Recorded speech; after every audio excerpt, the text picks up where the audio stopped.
Regresamos a Estadio Nacional Prime y ya estamos en contacto con el diputado y vicepresidente de la Cámara Baja, Eric Aedo. Diputado, muchas gracias por acompañarnos. ¿Qué tal?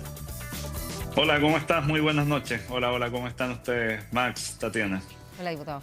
Harto tema que cortar, pues, diputado. Voy a partir por lo primero, evidente, pero lo que ha sido también y generado noticia desde la mesa. ¿Por qué no va a renunciar? Está bien. Podría también extenderlo al diputado Rivas, pero finalmente, ¿por qué no va a renunciar como se había acordado?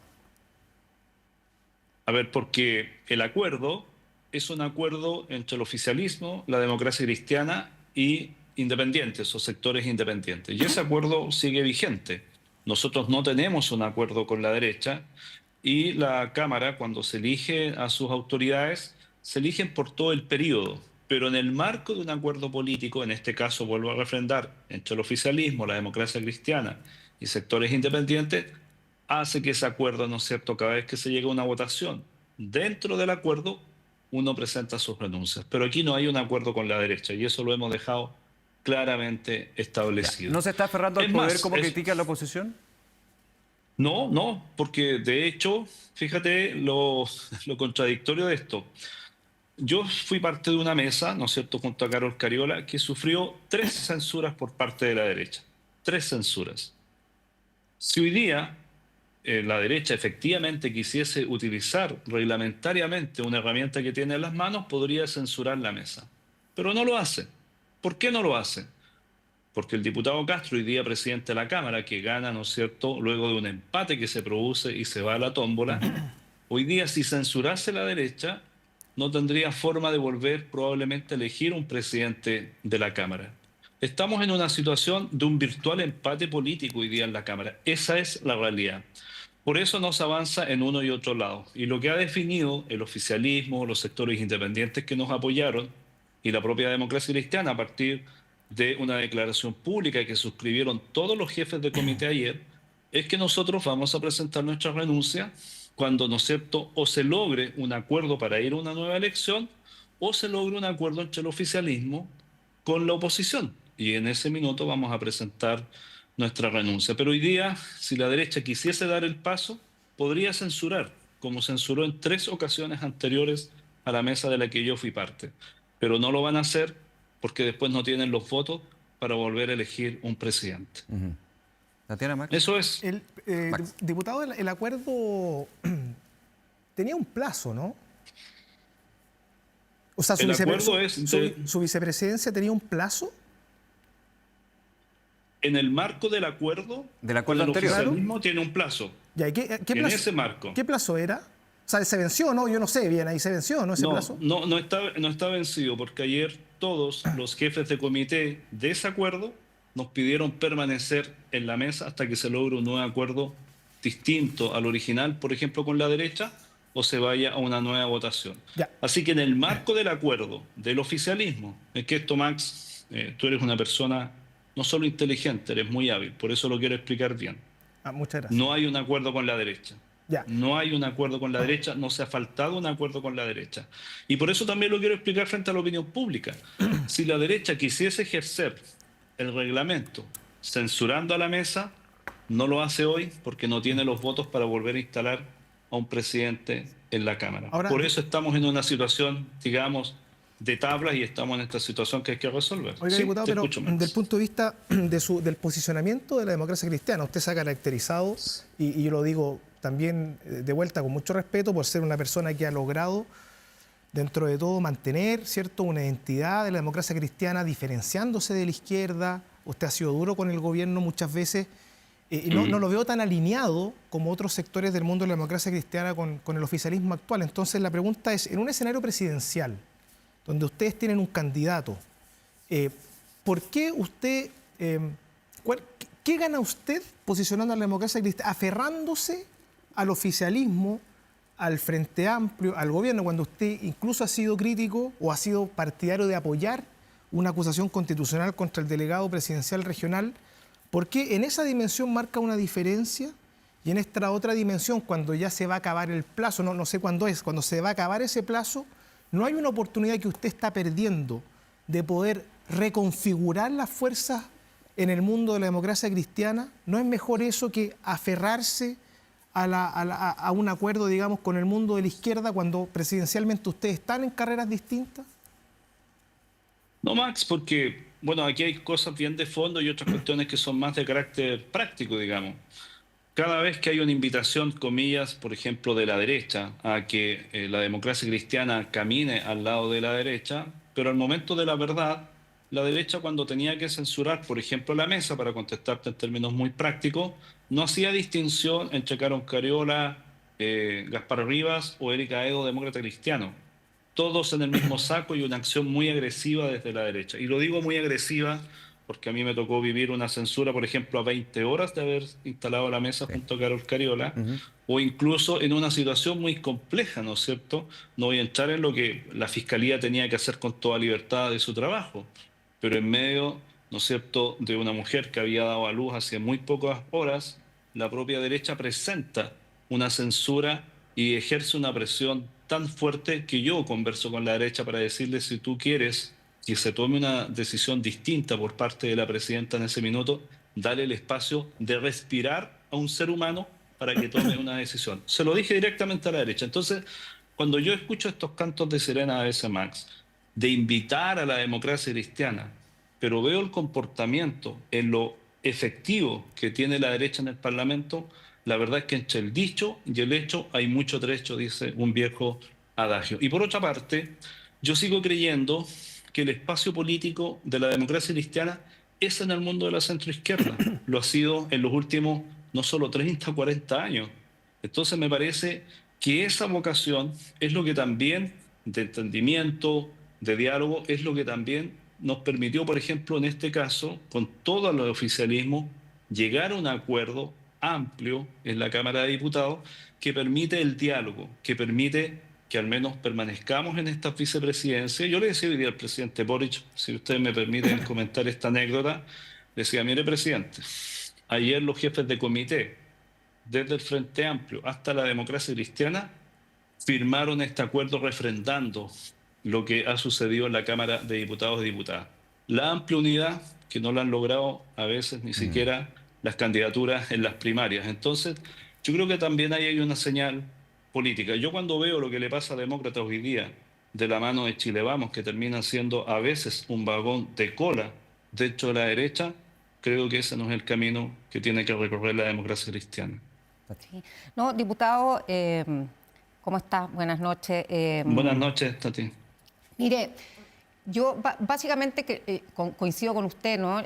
La democracia cristiana ha sido permanentemente, durante muchos años, intentada ser secuestrada por la derecha, sobre todo en procesos donde hay elecciones presidenciales. Por lo general se disputan mucho lo que representa el centro de la democracia cristiana. Yo creo que eso, en la decisión que usted ha tomado, queda un poquitito clara lo que acabo de decir. Yo leí la declaración que hicieron todos los comités, junto con valorar la labor que había hecho los dos vicepresidentes. Me parece que la derecha hoy día tiene como los mecanismos institucionales para proceder a censurar a la mesa si lo quisiera. Entiendo las razones de por qué no lo hacen, y me parece que al no haber sido parte ustedes de un pacto con la derecha, están en el justo derecho, valga la redundancia, de seguir en sus puestos, a menos que las condiciones cambien. Ahora, sí me parece que, no sé si usted opina lo mismo, pero estos 4 años han estado intensamente plagados de censuras y de acusaciones. ¿No cree usted que este tipo de cosas finalmente terminan enredando mucho la discusión, se avanza poco en el Parlamento? ¿Cómo se va viendo para afuera? ¿Y cómo lo ve la ciudadanía Sí. finalmente? Porque usted está hoy día en Concepción, sabemos lo que están pasando las familias de los pescadores, hemos visto ese drama. Yo creo que la gente está como pendiente de ese tipo de cosas y no de una discusión que se aleja tanto de la realidad de las personas en sus casas. ¿Cómo se maneja eso? Básicamente por hacer una crítica más ligada a lo que perciben las personas en sus casas de la labor de los parlamentarios. Sí, lo que tú planteas, Tati, si me permites tratarte de esta forma, Está bien. es bien profundo, digamos, es bien hondo, porque en el fondo, claro, tengo que partir contestando preguntas que son muy procedimentales, ¿no es cierto?, que le importan poco a las personas, pero eso que termino contestando sí refleja una cosa que está pasando hoy día en la sociedad chilena. Esta fragmentación no es solo una fragmentación de la política, que se refleja en el Parlamento, es una fragmentación que vive la propia sociedad. A partir de lo que tú me preguntabas, por ejemplo, de los pescadores, fíjate que nosotros, y yo en lo personal, he mirado obviamente con dolor lo que ha pasado con los pescadores artesanales que mueren, ¿no es cierto? Probablemente ya a esta altura muertos en este accidente brutal que ha habido probablemente también, digo probablemente porque eso lo tiene que investigar la Fiscalía, entre dos naves, pero una nave de la pesca industrial y una nave de la pesca artesanal. Y eso también, por ejemplo, se ha reflejado en lo que ha sido la discusión de pesca. Esa fragmentación también social se nota en esa discusión, ha sido muy de confrontación. Hemos tenido lo que ha sucedido fuera del Congreso, ¿no es cierto?, con hechos también de violencia. Bueno, esa fragmentación social se refleja hoy día en el Parlamento y fuertemente en la Cámara de Diputados y Diputadas. Y lo quiero decir, Tatiana, y a ti también, Max, y a quienes están escuchando este programa, porque si no nos hacemos cargo de esa fragmentación social que tiene un reflejo en la política, la verdad es que el camino que vamos a recorrer va a ser muy complejo, no solo para este gobierno, para el próximo gobierno también. Y uno lo ve. Antes uno cuando hablaba de la derecha hablaba en general de Chile Vamos, ¿no es cierto?, de una derecha. Yo lo que veo hoy día en el Parlamento, y lo digo esto con responsabilidad política, son al menos 3 o 4 derechas. Cuando miro la izquierda, no veo una izquierda, veo 2, 3 izquierdas. Cuando miro el centro, no veo un centro, veo a lo menos 3 o 4 movimientos políticos y partidos políticos que se quieren representar como ¿Diputado? centro. Entonces, esa división, la verdad es que nos genera hartos líos. En un segundo para pasar a otro tema también, Max, Sí, pero dale nomás. en esa dimensión, diputado, usted de la Democracia Cristiana y de la vicepresidencia, que usted está por mantener, está por impulsar la reforma al sistema político que están los senadores trabajando con la oposición del Frente Amplio y del gobierno en determinadas materias claves como el umbral del 5%. Sí, yo soy partidario de aquello, Max, que esto tiene que reducirse, tiene que haber un umbral de un 5%, tiene que haber, si no es el umbral del 5%, un umbral también de parlamentarios elegidos. Es más, la Democracia Cristiana y su equipo de constitucionalistas, que es un equipo de alto nivel, ha propuesto que no hayan pactos, es decir, que cada partido se presente y con sus votos obtenga sus parlamentarios. No lo que pasa hoy día, que por la vía de pacto tú también terminas eligiendo algunos parlamentarios que obtienen menos del 1% de la votación. Así que nosotros estamos convencidos de aquello y no queremos que se haga un traje a la medida de ni un sector político, sino que este acuerdo, y esto lo he conversado yo con Guillermo Ramírez, bien en profundidad, que esta reforma política tenga 3 o 4 puntos. Tampoco vayamos agregándole tantas cosas porque al final dificulta el acuerdo. Para mí, clave, voto obligatorio. Creo que eso le ha hecho bien a la democracia. Los sectores medios, profesionales, comerciantes, hoy día vuelven a votar y no solo los bolsones clientelares muy alimentados desde los municipios. ¿Se fija? Así que estoy de acuerdo en eso, Max. Qué bueno. Ya, pero y quiero ir a otro tema y te doy ahí también un segundo, Tati. Usted dice voto obligatorio, pero en los partidos políticos hay que hacer reforma. Voto obligatorio finalmente es para los votantes. Yo entiendo también en la lógica, pero lo que tiene que ver con el umbral, lo que tiene que ver con aquellos independientes pro que finalmente son independientes, la fragmentación. O sea, ahí hay un tema en términos de que no hay acuerdo y no se sabe. Este año muy difícil, pero de aquí en adelante... Sí, Nico, como no quería dar la lata, entonces me quedé en el voto obligatorio como una cosa muy elemental, digamos, pero que hoy día está en cuestión. Pero claramente el umbral, claramente quienes, por ejemplo... Son discusiones bien difíciles, yo lo tengo súper claro. Y que tenga sanciones el pero voto por eso- obligatorio. Y que tengas, claro. Tiene que tener sanción o si no es voto voluntario, y eso se lo dijimos al ministro Lizalde de la última conversación que tuvimos. Pero también, por ejemplo, que quienes son elegidos por un partido y luego renuncian al poco andar, pierdan el escaño. O sea, aquí no puede ser... Mira lo que pasa hoy día en la Cámara de Diputados y Diputadas, y lo digo nuevamente con responsabilidad como vicepresidente. 23 partidos, 40 independientes. O sea, imagínate lo que costó sacar la reforma previsional en ese marco. Y eso obviamente que daña la democracia. Lo que ha costado avanzar en la ley de inteligencia, que la votamos favorablemente ayer, después de años de discusión, que Chile necesita para enfrentar el crimen organizado un buen sistema de inteligencia, por ejemplo. Tatiana. Sí, no, yo Estoy totalmente de acuerdo con el tema de la reforma política, que es necesaria, fundamental, sobre todo, y ni siquiera para este gobierno, sino para lograr hacer algo en el país, básicamente. El nivel de fragmentación hace imposible tener una discusión seria en el Parlamento. Yo más bien lo veo más dramático que usted, diputado, como periodista. En la televisión veo que cada diputado tiene su propio interés, así que hay como 100 y tantos partidos políticos en el Parlamento. Sí. Y la verdad es que entre un proyecto y otro uno ve que cambian drásticamente de opinión sin tener una línea que guíe, básicamente. Y en ese sentido, ¿cómo percibe usted que efectivamente se puede lograr concretar una reforma con el nivel de fragmentación que hay? Porque básicamente uno entiende que tiene que avanzar, pero seguramente aquellos que podrían quedar bajo ese umbral se van a oponer claramente. Y esos son votos que hay que salir a conquistar para poder lograr una reforma que no termine pasando lo que nos pasó por hacer la reforma que terminó con el binominal y nos enfrentamos hoy día en esta realidad. O sea, que sea una reforma que sea duradera en el tiempo, un gran acuerdo. Que haya un gran acuerdo y que no tenga que estarse remediando cada cierto tiempo. Sí, bueno, contando algunas cosas que no salen en la tele, como decían los antiguos programas de televisión, lo que no se vio en la tele. Ahora, siempre culpa de la tele, vos, diputado. No, está bien, entonces no estoy bien, culpando a la tele, sí, lo que te entiendo, estoy diciendo es lo que no sale en público, eso es lo que quiero decir, las conversaciones que no salen en lo público. Está bien. Mira, yo creo que este es el momento en que los liderazgos, más o menos que puedan haber, otros liderazgos más importantes, los liderazgos de quienes estamos hoy día son jefes de comité, candidatos presidenciales, o incluso quienes estamos hoy día en la mesa de la Cámara, estos liderazgos tenemos que jugar hoy día un rol. Y déjeme dar un ejemplo concreto. En este año electoral, por ejemplo, se ha presentado un proyecto para eliminar las multas de los TAC. Suena bonito, ¿no? Suena fantástico, o sea, cualquiera acá que esté escuchando me va a aplaudir si no hay multa de TAC.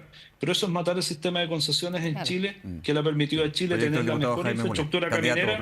Bueno, por eso lo quiero decir. Entonces, creo que este es el momento en que los liderazgos tenemos que salir a jugarnos en aquellos que son convicciones que le hacen bien al país y no estar solo desde el populismo. Eso lo primero. Lo segundo, en la línea de lo que plantean ustedes de las reformas políticas. La democracia cristiana está bajo el 5%. Sacó más de 4 diputados, que es la otra forma de umbral. Pero o nosotros nos jugamos por entero para poner un umbral, sea porcentaje, sea número de parlamentarios o la combinación de ambos, sea, ¿no es cierto?, terminar con los pactos, sea en el voto obligatorio, y tenemos que salir a jugar con nuestro liderazgo en esa convicción porque le hace bien al país. Yo por lo menos estoy disponible a eso y creo que he dado muestras de aquello. Yo con Max, que nos conocimos, y solo recuerdo algo, lo traigo a colación. Yo en abril del año 2022, cuando conocí las primeras páginas del texto constituyente que se nos iba a presentar en septiembre, dije que iba a votar rechazo. O sea, la capotera que me dieron fue grandota, ¿ah? Pero yo entiendo que tiene que jugarse en su liderazgo cuando tiene no solo una convicción que no es de porfía, sino que cosas que cree que le hace bien al país. Sí. Y yo creo que eso es lo que hay que hacer este año. Nos quedan 5 minutos. No quiero dejar pasar otro tema con usted, diputado Edo. Acusación constitucional anunciada contra el delegado presidencial de la región metropolitana, Gonzalo Durán. Usted en entrevistas durante el día dijo que, de hecho, pedía la renuncia para no llegar a evaluar y eventualmente la democracia cristiana apoyar la acusación constitucional. ¿Por qué debe renunciar Gonzalo Durán? Mira, acá hay información por lo menos de lo que yo he recibido y por eso la quiero compartir con ustedes. Primero, la democracia cristiana y su jefe de bancada, que es el diputado Héctor Barría, ha dicho que vamos a estudiar esta acusación constitucional muy en profundidad. Yo la información que tengo hasta este minuto, que no ha sido desmentida, es que luego de ocurrido los hechos, ¿no es cierto?, en el Estadio Monumental, que terminan con la lamentable muerte de 2 jóvenes, un menor de edad y una joven de 18 años, el delegado presidencial nunca se hizo presente en el lugar de los hechos. Esa es la información que yo tengo. Entonces yo comparo con lo que a mí me tocó hacer siendo gobernador en el gobierno 1 de Bachelet. O sea, frente a cosas o situaciones de orden público complejas, la primera reacción que tenía que tener en ese minuto uno como gobernador, y me imagino lo mismo para un delegado presidencial actual, es estar en el lugar en donde está ocurriendo un hecho tan grave. No logro explicarme por qué no estaba. Si esa información que yo recibí es así, a mí me parece que eso es motivo suficiente para que no esté. Mira, y voy a dar ¿Pero acusarlo constitucionalmente porque no llegó al lugar? porque no cumple con su deber. O sea, su deber es en el orden público estar donde está ocurriendo hoy día una tragedia. Es más, cuando discutimos la ley que crea el Ministerio de Seguridad, una de las conversaciones que yo sostuve con la ministra Toá, en ese minuto ministra del Interior, era justamente a raíz de esta experiencia que a mí me había tocado vivir como gobernador. A mí me tocó el terremoto del 27F del 2010. Entonces, el orden público es una cuestión tan importante que yo le dije a la ministra Toá que, por ejemplo, un general de carabineros, un alto mando de carabineros o de la PDI, no se iba a relacionar con un Seremi, porque en la lógica jerárquica de las fuerzas de seguridad se relacionan entre iguales, generales con delegados presidenciales o intendentes de aquella época, los coroneles o los Ya. prefectos con los gobernadores. Diputado, Entonces, pero eso, perdona, sí. Nicolás, que Es lo que quiero explicar bien. para dar el pase, sí, pero Para siga dar la el idea. pase. Entonces, en mi opinión, no cumplió el delegado Ok, con lo que era su obligación. perfecto. Así de Diputado, claro. solamente preguntarle, yo ahí tengo un matiz con usted. Básicamente escuché el otro día en una entrevista al ministro de Seguridad, Luis Cordero, trató de explicar cuál era el procedimiento, que realmente no tenemos por qué saberlo todos, digamos, y entiendo que esto de que no asistió al lugar de los hechos el delegado y que sería parte de sus obligaciones y por eso al no hacerlo es acusable constitucionalmente es algo que yo no estaba en antecedente. Pero entiendo que según lo que establecía la serie de hechos que se tenían que llevar para autorizar el partido o suspenderlo, ocurrió tal cual se debía hacer. Mi pregunta es, vuelvo a lo que le traté de preguntar delante. Estos 4 años, yo no sé cuántas acusaciones constitucionales van. 9, sí. 9, y si esta se aprobara serían 10, de las cuales no se ha aprobado ninguna. ¿Usted cree de verdad que esta es una herramienta que ayuda a la construcción de una política pública que realmente solucione el problema que tenemos con la violencia en los estadios? Me refiero a que creo que lo que ha hecho el gobierno es un paso importante, que es terminar con un programa que definitivamente no sirvió. Y creo que los esfuerzos del Parlamento, y no sé qué opina usted al respecto, debieran estar en poderle dar forma a una nueva política que sea transversal y que sea efectiva para que los delincuentes no se tomen los espacios donde debieran estar las familias y donde debieran estar las personas disfrutando de espectáculos, ya sea de fútbol o ligados a la cultura. Sí, Tati, mira, déjame solo aclarar un punto. Yo creo que el delegado presidencial de la región metropolitana se deberá ir porque no actuó bien en su trabajo. No estoy hablando solo de la acusación constitucional. Yo he trabajado en gobiernos y si yo hubiese hecho en el gobierno de Lagos o los 2 gobiernos de Bachelet la inasistencia que tuvo este delegado presidencial frente a esta situación, yo estoy seguro que Lagos y Bachelet en cualquiera de esos 2 gobiernos me hubiese mandado a cambiar. Se lo dije así también a Gonzalo Duarte, que fue mi jefe en Chile Barrio. Entonces, no estoy hablando de la acusación constitucional. Yo creo que no actuó con la celeridad y con la presencia que tuvo que tener en una situación de esta magnitud. Ese es mi punto. Yo ni siquiera me estoy metiendo a la acusación constitucional. Me preguntaron, ¿a usted le parece que hizo bien su pega? No. Y no lo hizo bien frente a la muerte de 2 jóvenes. Por ese solo hecho debiera irse. Ahora, esa es mi opinión política. Y yo creo que si a mí me hubiese pasado la misma situación en el gobierno de Lagos con el cual trabajé y en los 2 gobiernos de Bachelet, me hubiesen sacado con viento fresco de una sola vez. Para que quede súper claro mi punto. Ahora, ¿dónde tiene que estar la energía? Estoy de acuerdo que tiene que estar en generar otro tipo de políticas, pero también digámonos las cosas entre nosotros con franqueza. ¿Qué fue Estadio Seguro? Terminó siendo un programa en donde quedó a cargo de Estadio Seguro la gente más inepta que cada sector político podía poner, pues, permítame decirlo así. Si yo recuerdo todavía a uno de los directivos, lo dije el otro día con Iván Núñez, que dirigió Estadio Seguro, que era famoso solo porque se sacaba imágenes arriba de una lancha, ¿no es cierto? O sea, hablemos de eso. También tú mejoras la política pública cuando también comienzas a poner personas competentes, hombres o mujeres, a cargo de una tarea, y creo que en eso sí que me ha fallado la política harto. Yo soy parte de esa política, si no me estoy sacando aquí el pillo. Diputado, Pero dejamos a... Diputado, Sí, perdón, Max. su opinión respecto del debut en el Ministerio de Seguridad y el ministro Cordero, su gestión. Yo tengo una tremenda opinión del ministro Cordero. Creo que es una persona muy centrada, muy sensata, prudente, tolerante y que se ha tomado los temas de seguridad en serio. Yo creo que Toá y Cordero, el ministro, ayudaron a este gobierno, al gobierno del presidente Boric, a que la seguridad no era un tema que tenían que mirar con distancia, sino que era un tema que la sociedad chilena y el Estado tenían que asumir con toda propiedad. Y en ese sentido creo que el aporte del ministro Cordero y quien fue también la ministra del Interior, Toá, en esto ha sido fundamental para hacer ese giro en el gobierno. Diputado Edo, muchísimas gracias por acompañarnos. Se nos va a caer el tiempo. Agradecer el contacto y esta conversación con Estado Nacional Prime. Que esté muy bien. Muchas gracias, que esté muy bien. Un abrazo, Chao, chao. muchas gracias. Chao, diputado.